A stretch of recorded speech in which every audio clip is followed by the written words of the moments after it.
మీ మనసు ఎప్పుడూ ప్రశాంతంగా స్థిరంగా ఉండాలంటే ఏం చెయ్యాలి? భగవద్గీతలో శ్రీకృష్ణుడో స్థితప్రజ్ఞుడిని గురించి చెప్పిన సారాంశం చూద్దాం. కోరికలన్నీ వదిలి ఆత్మలోనే సంతోషించేవాడే స్థితప్రజ్ఞుడు.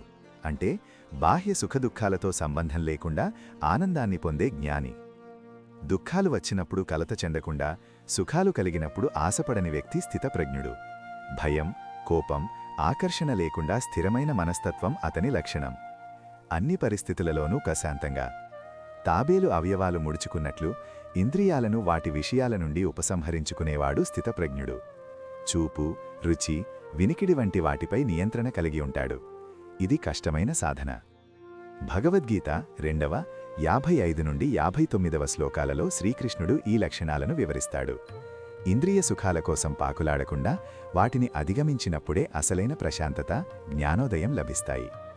స్థితప్రజ్ఞుడు అంటే రాగద్వేషాలకు అతీతంగా కోరికలను త్యజించి ఆత్మసంతృప్తిని పొందే పరిపూర్ణ జ్ఞాని. ఈ లక్షణాలను మన జీవితంలో అలవర్చుకోవడానికి ప్రయత్నిద్దాం.